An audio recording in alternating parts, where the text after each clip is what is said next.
Una vez que se ha definido el valor comunicativo y se ha desarrollado el esquema JWT en función de UVP para beneficio, USP para beneficio o UVP para reason why, el siguiente paso es definir la estrategia creativa.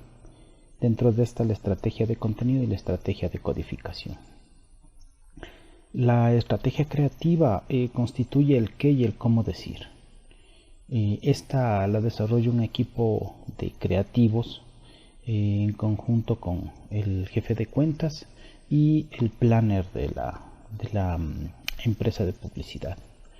Dentro de este se define la estrategia de contenidos, que es ya la concreción y de una manera creativa de definir la estrategia de codificación. La estrategia de codificación es cómo se va a expresar la idea creativa, el concepto creativo, qué aparataje simbólico se va a utilizar. Dentro del proceso, la estrategia de contenidos tiene que decir el eje de comunicación, el concepto creativo o concepto o idea creativa y el mensaje propiamente dicho. La estrategia de contenidos contempla la selección del eje de comunicación. La selección del eje de comunicación es determinar un beneficio o un atributo específico que se ha elegido dentro del copy strategy. Este es el dato básico, el más importante que se va a utilizar en el diseño de la estrategia ya creativa y la estrategia de contenidos. Este beneficio es el que motivará al consumidor para que acceda al proceso de compra. Hay que aclarar una situación muy importante dentro de este punto. Cuando se elige más de un beneficio, se genera un conflicto bastante fuerte que genera dilución del concepto creativo. Por ejemplo, si yo hablo de un par de zapatos y los zapatos son económicos y aparte tienen calidad, los dos estos dos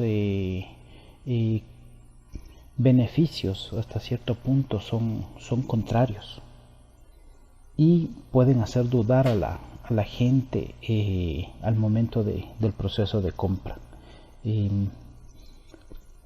Cuando hablamos de el eje de comunicación, está orientado a motivar o a estimular el consumo o a quitar un freno del consumo a partir de la creación de una tensión que rompe el equilibrio entre las motivaciones y frenos. Por ejemplo, yo accedo a comprar zapatos que cuestan $80 de una marca reconocida.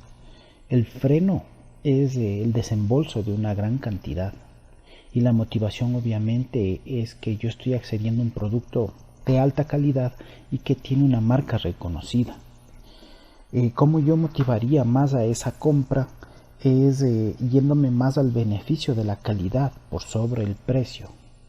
No hablaría mucho del precio y rompería el freno a la compra manejando un precio no con números redondos, sino tal vez con variantes de 9, variantes de 6, que según la psicología de consumo eso estimula la compra propiamente dicha.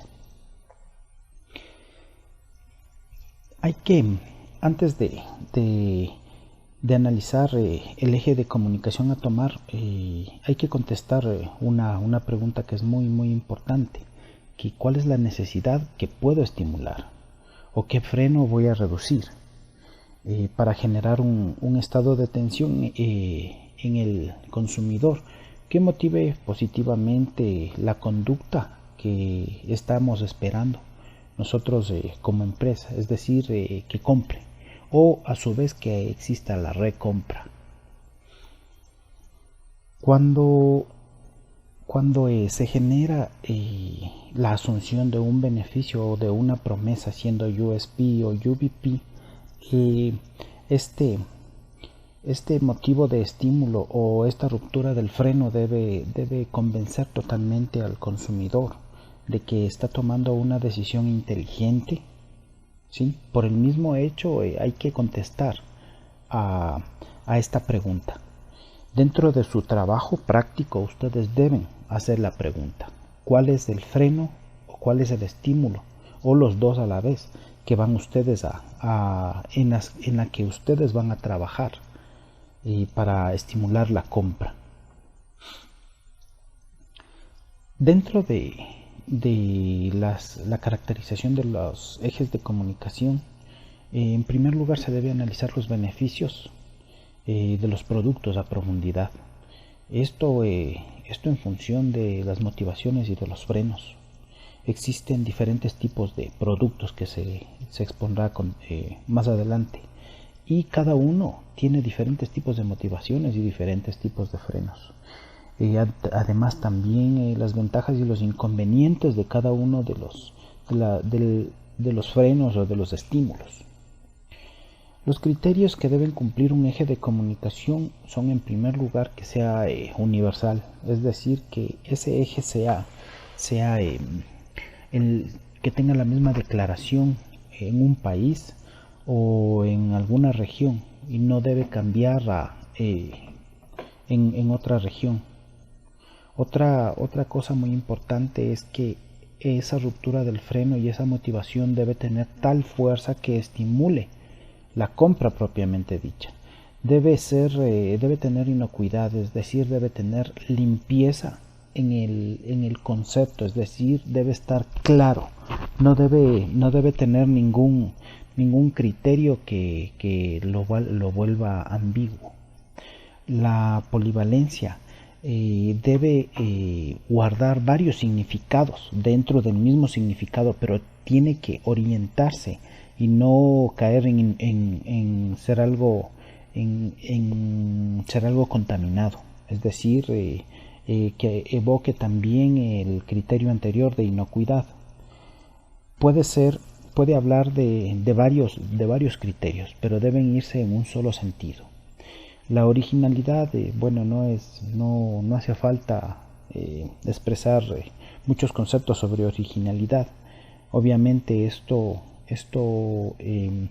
dentro de la lucha de las marcas o de los diferentes conceptos de las empresas de competencia, la originalidad permite que se posicione el concepto o el valor dentro de la mente del consumidor, y aparte debe evitar que sea vulnerable a la copia o vulnerable a la tergiversación por parte de la competencia.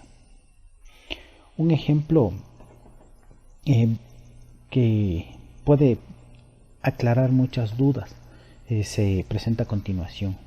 Por ejemplo, para criterios que tengan que ver con sabor, ejes de comunicación que tengan que ver con sabor, pueden ser en productos como refrescos, como helados. Estos tienen que utilizar un eje de comunicación de sabor. En cuanto a cremas, ropa, pero de alta calidad, puede orientarse a la belleza. Perfumes y coches de marcas reconocidas pueden orientarse al eje estatus. También otro tipo de coches, como coches de un estatus medio, u ordenadores o comida, pueden orientarse a economía, es decir, a costos bajos. En cuanto a ciertos tipos de ordenadores o cierto tipo de coches, también pueden utilizar como eje la tecnología. Cuando hablamos de bebidas o de perfumes, se puede utilizar el sexo como un eje de comunicación. Sería bastante importante que cuando se elija se tome en cuenta la pirámide de las necesidades de Maslow. Es decir, los productos satisfacen diferentes niveles y en función a diferentes niveles hay que orientar el eje de comunicación.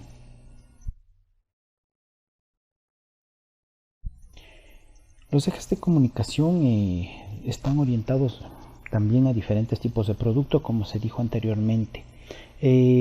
Principalmente se muestran tres tipos de productos.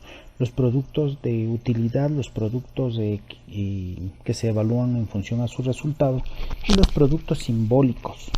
Los de utilidad, el origen del eje se enfoca en la satisfacción, y este origen del eje se encuentra en la utilidad del producto, es decir, directamente el beneficio o atributo del producto. Este se percibe a simple vista al presentarlo. Por ejemplo, pueden ser dentro de un producto de un restaurante. Cuando nos presentan una carne asada, ya a simple vista se puede ver el beneficio o los atributos que sería el sabor. Pueden ser también en herramientas, pueden ser en coches, pueden ser en electrodomésticos, digamos en un televisor. El televisor ya de por sí, por sus características tecnológicas, nos pueden dar la utilidad que va a tener: pantalla plana, plasma, pantalla curva, etcétera, etcétera. A diferencia de los productos de resultado, que la utilidad o el beneficio no es perceptible directamente, sino más bien se orienta a la satisfacción, es decir, ya a un concepto de el final del proceso de uso de ese bien, es decir, el resultado. Por ejemplo, en la cuestión de detergentes, los detergentes no hablan sobre sus químicos que intervienen en el proceso, sino simplemente el resultado, que sería un blanco total o perfume, etcétera, etcétera. Finalmente, los productos simbólicos. Esta se genera dentro de una apropiación simbólica de valores y actitudes. Un ejemplo claro es, por ejemplo, en los seguros. En los seguros uno no puede ver los atributos de un seguro, no, a diferencia de los productos de utilidad que se puede ver los atributos, o no se pueden ver los beneficios o los resultados, como es en el caso de los productos de resultado. Estos productos más se orientan a, por ejemplo, la seguridad, que es un criterio simbólico. La seguridad de pagar una prima por asegurar a su familia en función a accidentes, etcétera, etcétera. Otros criterios sobre la idea creativa es el concepto creativo propiamente dicho. El eje de comunicación tan solo nombra la satisfacción, es decir, el resultado final. Se necesita presentar la satisfacción en un concepto creativo. En esta parte interviene bastante ya el proceso de la creación publicitaria, porque se necesita sintetizar ese resultado, esa satisfacción en función de una experiencia. Hoy en día la publicidad se orienta ya no a hablar sobre los productos, sobre sus características, sino sobre experiencias. Si la estrategia ha sido adecuada, este concepto va a ser lo más importante de la publicidad, y esto va a perdurar por mucho tiempo. Por ejemplo, el caso de la Coca-Cola. El caso de la Coca-Cola, más allá de ser un producto de utilidad y de resultado, se lo ha tomado como un producto simbólico. Cuando hablamos de su eje de comunicación, de su concepto creativo y de su valor como tal, la felicidad es un símbolo. Realmente esa alegría de estar en familia no tiene nada que ver con la cantidad de azúcar que tiene como atributos o la cantidad de satisfacción que genera por la carga de azúcar en nuestro cerebro, que genera ciertos químicos que nos hacen sentir beneficios, sino más allá de todo esto es un producto simbólico. Cuando hablamos de el concepto creativo, es importante que este concepto creativo esté alineado con la estrategia de publicidad, es decir, como suelen decir los publicistas, estar en briefing. Debe además provocar un impacto, lo que significa que esto genere que la marca sea más visible entre las demás marcas, ¿sí? Esto en concepto se llama notoriedad. Y también que este concepto sea ligado a la marca y dentro del topo de la escala de evaluación de las marcas dentro de la mente se genera un top of mind. En síntesis, captar la atención y provocar retención. El resto de valores se derivan en criterios de originalidad, de comprensión y de transmisión de valores y atributos. Un concepto puede evocar la satisfacción desde dos puntos de vista, un punto directo y un punto indirecto. El directo se lo presenta sin ningún tipo de codificación, es decir, se lo presenta directamente como bien lo dice su criterio de evocación directa. Este como ventaja tiene la fácil comprensión, pero también como desventaja es que puede generar desconfianza, porque estoy hablando directamente de los atributos de un producto. Pero cuán creíble puede ser que yo diga que este zapato puede durar un año, la gente pueda o no creer. En segundo lugar, otra desventaja es que el consumidor no participa activamente en su interpretación, porque cuando hablamos ya directamente de los atributos de un producto, el usuario aún no lo ha probado, no ha probado el producto, por eso dice que no participa activamente en la interpretación. Y en tercer lugar, cuando no es tan creativo, atrae menos, es decir que choca con el mecanismo line del cerebro, ¿sí? Y se vuelve una publicidad above the line, ¿sí? Y al pasar por el mecanismo line existe el riesgo de que el cerebro lo tome como una información que no sea importante y no haya la retención. A diferencia de los de evocación indirecta, este induce o incita a comprender el beneficio. Cuando hablamos del atributo son las características, cuando hablamos del beneficio hablamos de al final del proceso del uso del producto, el beneficio propiamente dicho.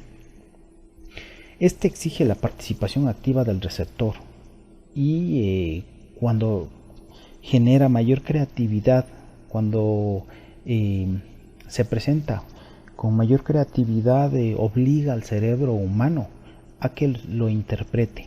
Por eso tal vez ustedes se han de haber dado cuenta que ciertos spots publicitarios que ustedes no le entienden a la primera, obligadamente tienen que volver a ver el spot una y otra vez hasta entenderlo. Eso hace que su cerebro libere el mecanismo line y pueda ingresar la información y al menos pueda grabarse en su compartimento de corto plazo o su memoria de corto plazo.